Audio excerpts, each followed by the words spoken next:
क्यों आज हम इस सीरीज़ के सेकेंड वीडियो में कुछ और ऑर्गन सिस्टम्स के बारे में देखेंगे।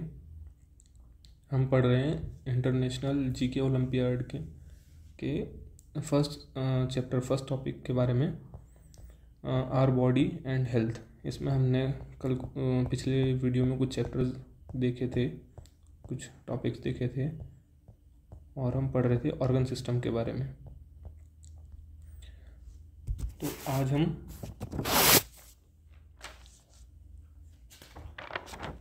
मस्कुलोस्केलेटल ऑर्गन सिस्टम के बारे में देखेंगे।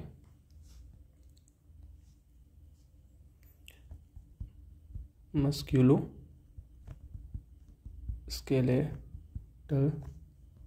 सिस्टम, जैसा कि नाम से समझ आ रहा है,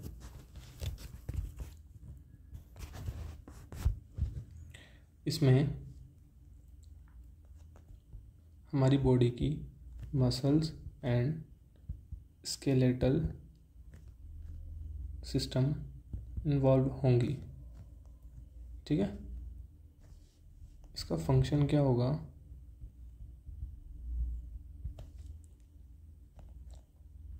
इसका फंक्शन होता है locomotion and movements of our body and to maintain structure and posture of our body। क्या होता है इन सब का मतलब? लोकोमोशन मीन्स हमारी बॉडी का चलना। हम जब एक जगह से from one place to another हम जाते हैं तो किस तरह से जाते हैं? मूव करके। लोकोमोशन होता है हमारे जो लिम्स, हमारे जो हैंड्स, लेग्स, इनका मूवमेंट होता है, तो हम एक जगह से दूसरी जगह जाते हैं। ठीक है, इसको लोकोमोशन कहते हैं। मूवमेंट्स हमारी बॉडी में बहुत सारे मूवमेंट्स होते हैं। हम हाथ को आगे करते हैं, हैंड मूवमेंट, ठीक है, लेग मूवमेंट, हमारे नेक का मूवमेंट करते हैं। हम बोलने के लिए स्पीक, है ना, मूवमेंट्स फॉर स्पीकिंग के लिए, राइटिंग के लिए, ये सारी चीज़ें करने के लिए, एक्शन परफॉर्म करने के लिए मूवमेंट्स करते हैं। वो सारे मूवमेंट्स हमारी बोन्स एंड मसल्स मिलकर के करवाते हैं, जो कि मस्कुलोस्केलेटल सिस्टम के अंडर आता है। स्ट्रक्चर, हमारी बॉडी का जो स्ट्रक्चर है, ठीक है, हमारी बॉडी का जो स्ट्रक्चर है, हमारे हाथ कैसे हैं, हमारे हैंड्स कैसे हैं, हमारे लेग्स कैसे हैं, हमारी बॉडी किस तरह से दिखती है, वो स्ट्रक्चर। एंड पोस्चर इज़ कि हम दो पाँव पे खड़े हैं। ठीक है, जो ये वाला पोस्चर है, दो पाँव पे खड़े हैं और चलते हैं ना, हमारी गर्दन कैसी है, ये सारे हमारा पोस्चर में आता है। तो मस्कुलोस्केलेटल सिस्टम क्या काम करता है? To maintain posture and structure of our body. अब इसमें बॉडी पार्ट्स कौन कौन से इन्वॉल्व होते हैं जो कि मूवमेंट और ये सारे लोकोमोशन वगैरह करवाते हैं? कौन कौन से? बोन्स, मसल्स, ठीक है, लिगामेंट्स एंड टेंडन्स, ये सभी पार्ट्स होते हैं जो कि मस्कुलोस्केलेटल सिस्टम इनमें इन्वॉल्व होते हैं और वो अपना काम करवाते हैं। हम सबसे पहले देखेंगे बोन्स के बारे में। बोन्स कितनी होती है? 206। ह्यूमन बॉडी में 206 बोन्स होती है। ठीक है, एक पॉइंट यहाँ पर याद रखना, bones carry bone marrow which produces blood, new blood cells। ठीक है, न्यू ब्लड सेल्स को बनाता है। कौन? Bone marrow. ये कहाँ प्रेजेंट होता है? साइड बोन, जैसे कि अगर ये हम इस तरह का कोई स्ट्रक्चर है और देख लें बोन का, ठीक है, ये मान लो ये हमारी लॉन्ग बोन है, ठीक है, तो इसके अंदर इस एरिया में यहाँ पर बीच में क्या होगा, इस एरिया में, ठीक है, क्या होगा, बोन मैरो, ठीक है। नेक्स्ट कि बोन्स होती कितने टाइप्स की है, बोन्स कहाँ कहाँ होती है, कुछ चीज़ें आपको याद रखना है। सबसे पहले स्कल देखते हैं। स्कल होती है, स्कल जो कि प्रोटेक्ट करता है हमारे ब्रेन को, ठीक है, प्रोटेक्ट करता है हमारे ब्रेन को, जो स्कल होता है। उसके बाद हम देखेंगे rib cage, 12 pairs of ribs होती है इसमें, वो प्रोटेक्ट करता है हमारे हार्ट को और लंग्स को, ठीक है। रिब केज में एक बोन होती है जिसे ब्रेस्ट बोन कहा जाता है, इसका नाम है स्टर्नम, ठीक है। इस तरह से रिब केज होता है, कुछ इस तरह से, नॉट एग्जैक्टली लाइक दिस, पर कुछ इस तरह से होता है, ठीक है। पीछे तो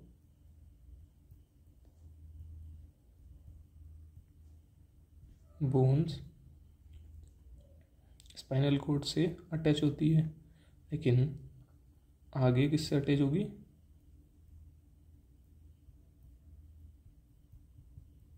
स्टर्नम से। तो इस तरह की जो बोन होती है ये कौन सी होती है, स्टर्नम बोन,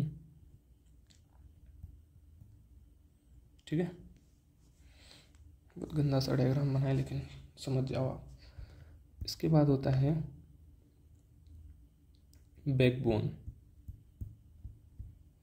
बैकबोन में कितने पेयर्स होते हैं, 33 पेयर्स ऑफ बोन होती है यहाँ पर। बैकबोन की जो बोन्स है उनको बोलते हैं वर्टेब्री, ठीक है, vertebrae which protection of spinal cord का काम करती है। स्पाइनल कॉर्ड क्या काम करती है, प्रोटेक्शन ऑफ स्पाइनल कॉर्ड, ठीक है। और इनके बीच में होती है इंटर वर्टेब्रल डिस्क, ठीक है। क्या होती है, इंटर वर्टेब्रल डिस्क।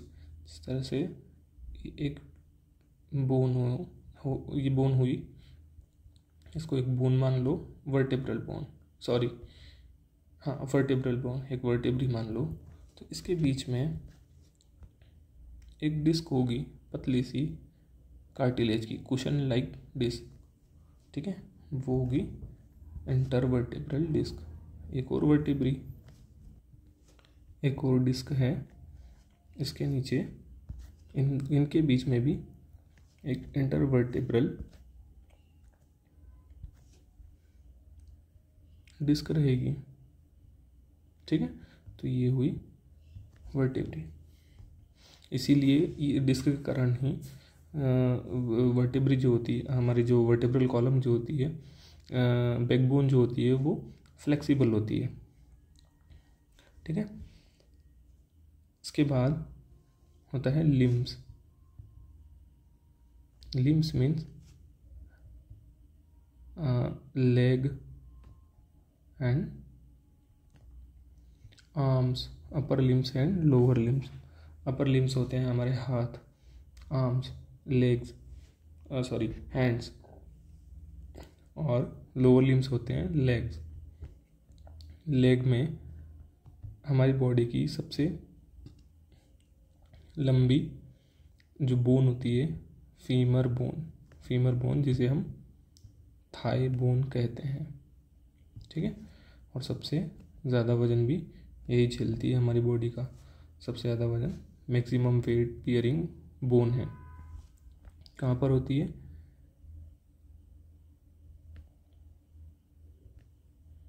जो हमारा लेग है, हमारी थाई वहाँ पर, ठीक है। ये जो हमारी थाई है, इसी से हिप जॉइंट भी बनता है, हिप जॉइंट से यही कनेक्टेड होती है, ठीक है। और सबसे वीक बोन कौन सी होती है? टिबिया। ये भी लेग में होती है, लोअर एक्सट्रीमिटी में होती है, लिम्स में, लोअर लिम्स में होती है। कौन सी? टिबिया, ठीक है। उसके बाद आर्म्स में ह्यूमरस बोन होती है, रेडियस बोन होती है और अल्ना बोन होती है। इनका याद रखना, ठीक है। अब हम देखते हैं joints. Joints, two type of joints होते हैं, immovable joints and movable joints, ठीक है। इमूवेबल जॉइंट्स हमारे स्कल में होते हैं, ठीक है। और the only movable joint in our skull is mandible, ठीक है। जो हमारा लोअर जॉ होता है वो हमारे स्कल का जॉइंट है, और वो मैंडिबुलर जॉइंट है, वो सिर्फ मूवेबल होता है, ठीक है। और मूवेबल जॉइंट्स में टाइप्स होते हैं, जैसे कि बॉल एंड सॉकेट जॉइंट्स। ये कहाँ पर होता है? हमारे शोल्डर एंड हिप में। एक बॉल होती है, एक बोन होती है जो बॉल टाइप शेप में होती है, ठीक है। ये मान लो हमारे हैंड का है। और एक शोल्डर बोन होती है, इसके अंदर कुछ ऐसा सॉकेट टाइप बना होता है, सॉकेट में वो फिक्स होती है, ठीक है। ये हुआ बॉल एंड सॉकेट। सेम हमारे हिप के साथ में भी होता है, ठीक है। इस तरह से एक बोन,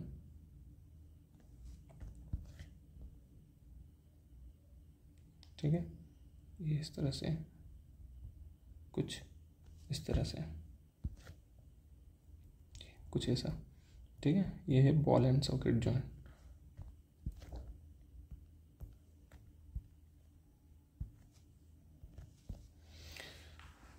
ठीक है। उसके बाद हिंज जॉइंट। हिंज होता है हमारे नीज में, हमारे एल्बोज में, ठीक है, फिंगर्स में, जो सिर्फ ये अगर जॉइंट है, ये टू बोन्स है, अगर ये जुड़ी हुई है तो इसका जो मूवमेंट है एक ही डायरेक्शन में हो सकता है, सिर्फ इस डायरेक्शन में मूवमेंट नहीं होगा, ठीक है। सिर्फ एक डायरेक्शन में मूवमेंट होगा, ये होगा हिंज जॉइंट। उसके बाद पिवट जॉइंट, जो कि होता है हमारे नेक में। और इस जॉइंट का क्या है? ये किस तरह का जॉइंट है? ये ऐसा जॉइंट है जैसे कि किसी डंडे पे, किसी पोल पे एक मटकी टांग दी हो, ठीक है, मटकी को उल्टा डाल दिया हो और वो कैसे मूव करती है, ठीक है, हर डायरेक्शन में मूव कर सकती है वो, है ना, जिस तरह की जैसे हम हमारी नेक मूव कर सकते हैं उस तरह से। फिर होता है ग्लाइडिंग जॉइंट्स, ठीक है। ये कहाँ पर होता है? हमारी रिस्ट में और एंकल्स में, ठीक है, जो ग्लाइड करते हैं एक दूसरे से।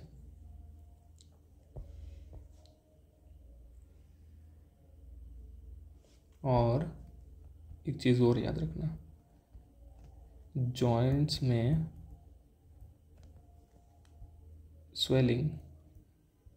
swelling in joints is called arthritis. Okay, what is arthritis? Arthritis is swelling in joints. एक चीज़ और याद रखना कि बोन्स का वीक हो जाना, ठीक है, बोन्स का वीक हो जाना, उसमें पोर फॉर्मेशन हो जाना, पोर, ठीक है, मतलब अगर ये बोन है तो इसमें ऐसे छोटे छोटे पोर फॉर्मेशन हो जाना, ठीक है, उसको बोलते हैं ऑस्टियोपोरोसिस, ठीक है, it's a disease of bone. एक होता है osteomyelitis, it is the infection in bone, ठीक है।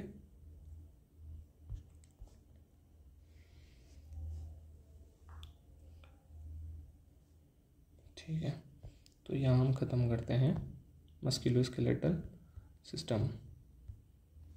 अब हम देखते हैं endocrine system, endocrine system,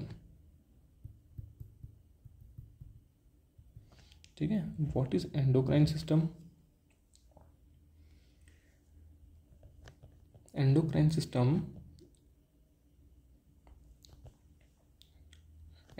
system releases some chemicals called hormones, ठीक है, hormones,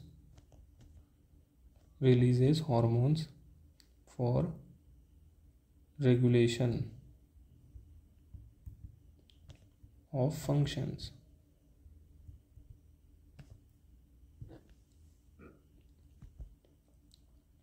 in our body। Means कुछ केमिकल्स होते हैं, ठीक है, उनको रिलीज़ करता है, केमिकल्स रिलीज़ करता है किसमें? ब्लड में, किसमें? ब्लड में, ताकि हमारी बॉडी कुछ स्पेसिफिक फंक्शंस कर पाए, ठीक है। कहाँ से रिलीज होते हैं? थ्रू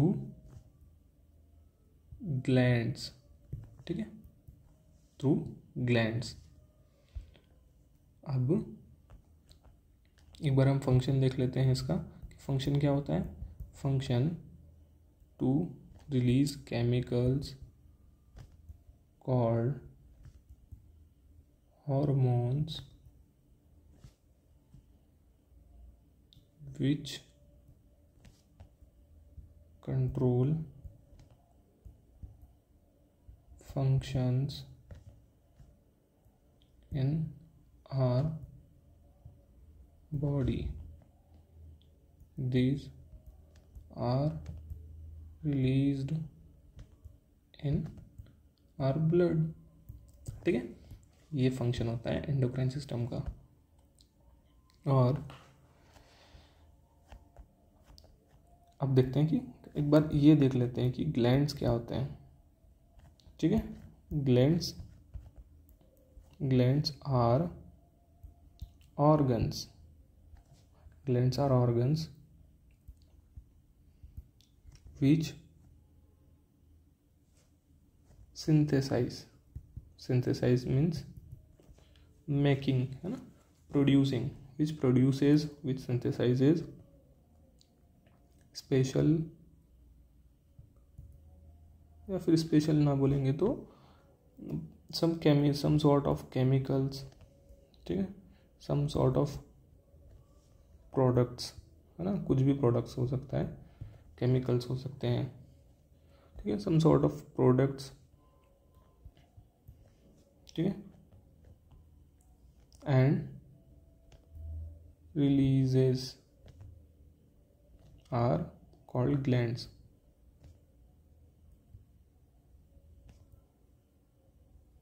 ठीक है।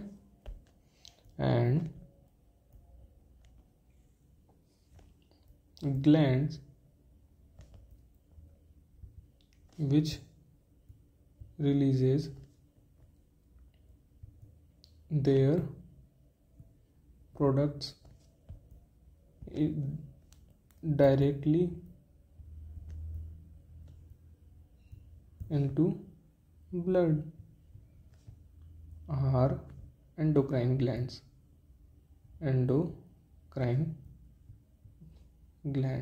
ओके। तो एंडोक्राइन ग्लैंड्स क्या होते हैं? वो ग्लैंड्स जो कि अपना डायरेक्ट अपना सिक्रेशन ब्लड में रिलीज करें, ठीक है। तो हम ग्लैंड्स देख रहे थे। ग्लैंड्स ऐसे ऑर्गन्स होते हैं, स्पेशल ऑर्गन्स होते हैं जो कुछ प्रोडक्ट सिंथेसाइज करते हैं और वो प्रोडक्ट को अपने सराउंडिंग में, अपने एक ग्लैंड है वो प्रोडक्ट को अपने सराउंडिंग में रिलीज कर दें, ठीक है। अब ये सराउंडिंग अगर ब्लड होगा, डायरेक्टली ब्लड में जा रहा है, तो उसे हम एंडोक्राइन ग्लैंड कह देंगे, ठीक है।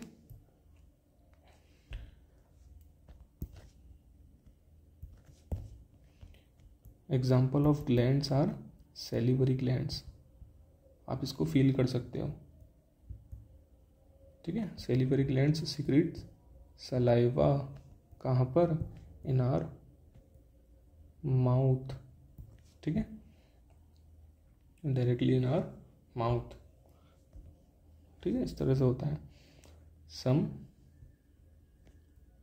Glands are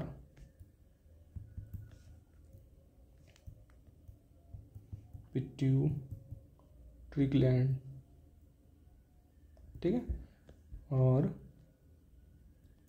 hypothalamus and thyroid glands, ठीक है। फंक्शन क्या हो सकता है इन ग्लैंड्स का, इन हार्मोन्स का? जो हार्मोन सिक्रेट करते हैं ग्लैंड्स, ग्रोथ, ठीक है, एंड होम्योस्टैसिस को रेगुलेट करने के लिए, टेम्परेचर रेगुलेट करने के लिए, ठीक है, ये हो सकता है। अब एक चीज़ देखते हैं हम, what is homeostasis. Homeostasis is the process of our body to maintain a constant environment inside body to tackle a changing of outside environment। मतलब क्या हुआ इसका कि हमारी बॉडी कुछ ऐसे फंक्शंस करती है, ठीक है। एग्जांपल बताता हूँ अभी। कुछ ऐसे फंक्शंस करती है, कुछ ऐसे चीज़ें करती हैं जिससे कि बॉडी के अंदर का इन्वायरमेंट कांस्टेंट रहे, वैसा सेम रहे जैसा इन्वायरमेंट है, जैसा इन्वायरमेंट सारे फंक्शंस को करने के लिए, डाइजेशन को करने के लिए, ग्रोथ को करने के लिए, ठीक है, हार्मोन्स को अपने काम करने के लिए, हार्ट को अपने काम करने के लिए, ठीक है, ब्लड को चलते रहने के लिए, हमारे लंग्स को इंस्पायर और एक्सपायर करते रहने के लिए जो इन्वायरमेंट चाहिए वो कॉन्स्टेंट इन्वायरमेंट बना रहे, इरिस्पेक्टिव ऑफ कि बाहर क्या इन्वायरमेंट है। बाहर सर्दी हो सकती है, ठीक है, बाहर ज़्यादा प्रेशर हो सकता है, मतलब आप ऊपर जाओगे तो वहाँ पर प्रेशर बढ़ेगा, ठीक है, बाहर ज़्यादा गर्मी हो सकती है, ठीक है, बाहर ज़्यादा किसी भी तरह का मतलब चेंजिंग ऑफ इन्वायरमेंट, बाहर इन्वायरमेंट चेंज हो सकता है बार बार, लेकिन अंदर का इन्वायरमेंट कांस्टेंट रहेगा। तो ये होता है, ये प्रोसेस कहलाती है होम्योस्टेसिस। एग्जांपल कि टेम्परेचर को कांस्टेंट रखना, ठीक है, और हमारी जो ब्लड शुगर होता है, ब्लड में ब्लड शुगर होता है, उसको जब ज़्यादा हो जाए तो लोअर करना, कम करना, और जब कम हो जाए तो थोड़ा बढ़ाना, ये काम होता है होम्योस्टेसिस में, है ना। हमारी बॉडी कुछ ऐसे फंक्शंस करती है जिससे कि होम्योस्टेसिस बना रहे और हमारी बॉडी काम करती रहे। इसीलिए हमारा टेम्परेचर वार्म होता है और कांस्टेंट होता है। जब बाहर गर्मी होती है तो हमारी बॉडी टेम्परेचर बाहर सर्दी होती है तो हमारी टेम्परेचर बढ़ा देती है गर्मी, और बाहर जब गर्मी होती है तो हमें स्वेटिंग होती है जिससे कि टेम्परेचर थोड़ा कम होता है। ठीक है, ये होती है होम्योस्टेसिस।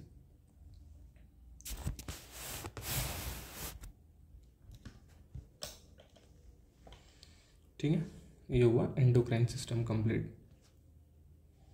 सो अभी में न्यूट्रिएंट्स, एक बार हम न्यूट्रिएंट्स देख लेते हैं। What are nutrients?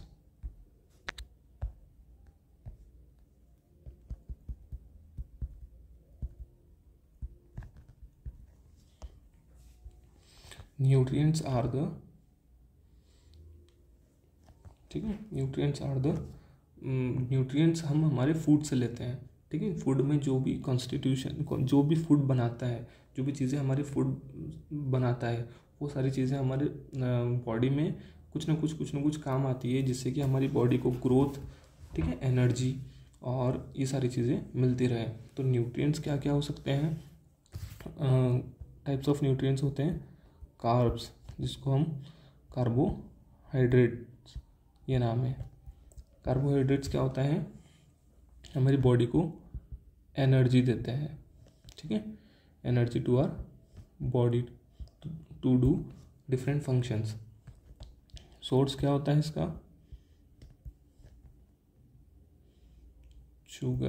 शुगर्स, ठीक है, वीट, रोटी, राइस, ठीक है, एक्सेट्रा। बहुत सारे सोर्स होते हैं, उसमें से ये कुछ सोर्सेस हैं। तो कार्बोहाइड्रेट्स, सेकंड प्रोटीन हमारी बॉडी के बॉडी बिल्डिंग में काम आते हैं, कि मसल बिल्डिंग में काम आते हैं। ठीक है, बॉडी के मसल्स को बिल्ड करता है। ठीक है, प्रोटीन्स। सोर्स इसका क्या होगा? एग, पल्सेस, ठीक है, मीट एक्सेट्रा। ठीक है, नाउ एक इम्पॉर्टेंट और होता है फैट इज ऑल्सो न्यूट्रिएंट, जो हमारी बॉडी को कुशनिंग का काम करता है। कुशनिंग, ठीक है, प्रोवाइड करता है हमारी बॉडी को। ठीक है, बॉडी में कुशन का प्रोवाइड करता है, और जब ज़रूरत लगती है तब फैट से कार्बोहाइड्रेट में चेंज हो जाता है और हमारी बॉडी को एनर्जी देता है। सोर्स क्या होता है? घी, ऑयल, ठीक है। नेक्स्ट मिनरल्स क्या होते हैं? Iron, potassium. हम एक अच्छा मिनरल डेली यूज़ करते हैं, लेते हैं NaCl, मीन्स सोडियम क्लोराइड, जिसको आप जानते हैं सॉल्ट के नाम से, कॉमन सॉल्ट, जो हमारी सॉल्ट होती है। ठीक है, ये सब मिनरल्स होते हैं, बहुत इम्पोर्टेंट होते हैं हमारी बॉडी की ग्रोथ के लिए और हमारे डेली फंक्शंस के लिए। फिर होते हैं विटामिन्स। विटामिन्स कौन कौन से होते हैं? A, B, C, D, E, K। ठीक है, B में कौन कौन से? B1, B2, B3, B5, ठीक है, B6, B7, B9 and B12। ठीक है, ये सारे विटामिन्स होते हैं, इनके different source and different functions होते हैं, और इनकी डिफिशियंसी से भी कुछ प्रॉब्लम्स खड़ी होती है, कुछ डिजीजेज होती है, वो मैं एक बोनस वीडियो बनाऊंगा, बोनस लेक्चर बनाऊंगा, उसमें सारे पॉइंट्स कवर करूंगा। नेक्स्ट, ठीक है, न्यूट्रिएंट्स हो गए। अब मैं एक्सरसाइज और बोनस पॉइंट्स का एक वीडियो और अलग से बनाऊंगा। Thank you.